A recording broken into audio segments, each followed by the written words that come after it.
Alright, what's good, YouTube? It's your boy CJ. We having to another video.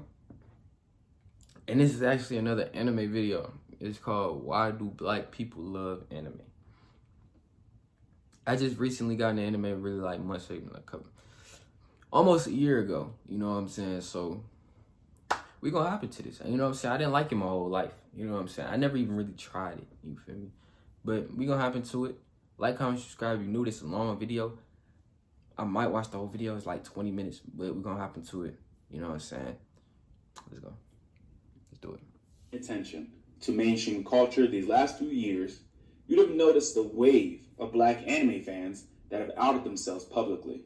From famous musicians like Meg Thee Stallion, like bad bitches can like anime too, to famous actors who can't pronounce their favorite anime's name right. Yes, it's a good question. Favorite anime is Naruto Shippuden. Naruto Shippuden. Naruto Shippuden. That honestly just gets worse the more you hear it.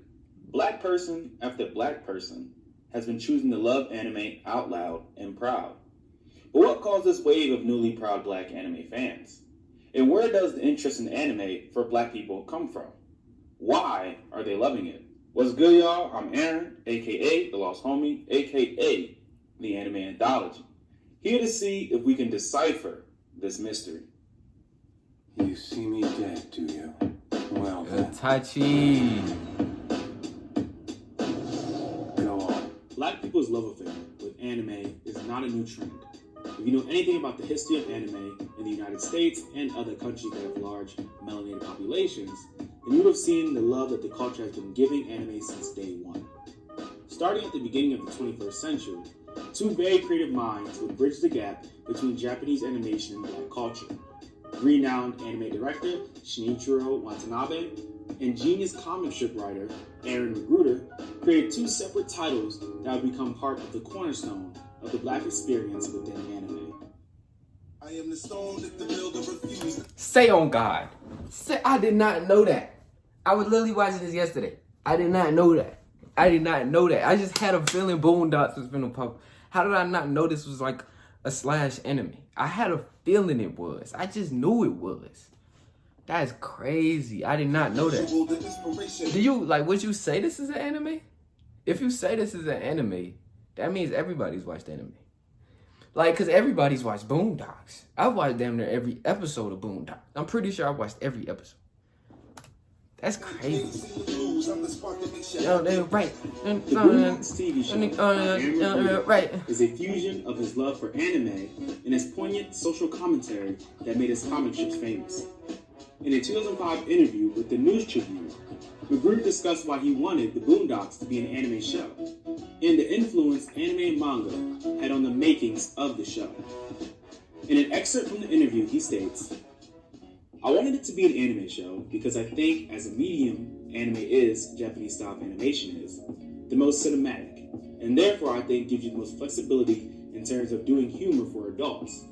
And also I wanted to do something very, very different from the style that Matt Groening basically said as a style for adult animation. And so I think The Simpsons is genius, but I want to do something very different from that. And so we did go in a very different direction, and it took a while for us to get it right." Aaron Magruder would go on But they beats used to be so how tough. he wanted a show that was a different realm than other American adult animation. He wanted to mimic and or show his interpretation of how adult animation is handled in other countries, such as Japan. This would become difficult for him, because animators in the United States were not used to the process needed to create anime.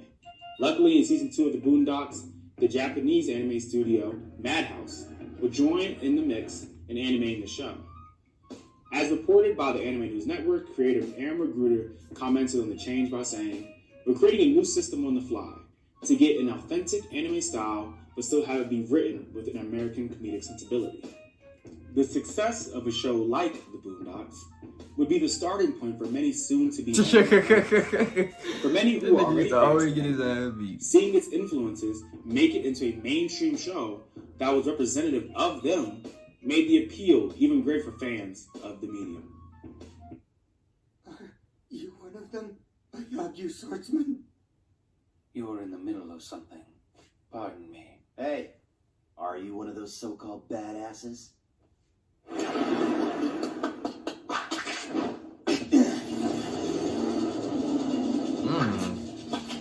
Oh, this look hard. You've got the wrong guy. And don't bother waiting for the Yagyus. They're all gone. They're gone? I killed all 3. Better yet. Samurai Champloo is a cultural marvel. An anime created by Shinichiro Watanabe expertly blended hip-hop styles with outstanding animation, pushing it firmly into the pantheon of black anime favorites. This show followed the success Watanabe had with his earlier iconic anime, Cowboy Bebop. Although Bebop in itself did an amazing job of bringing jazz to not only be the soundtrack, but the backbone of Bebop, Samurai Champloo could be considered the anime that truly exuded elements of black culture. However, that was no accident, but by design. In an interview with Eastern Kicks, Watanabe describes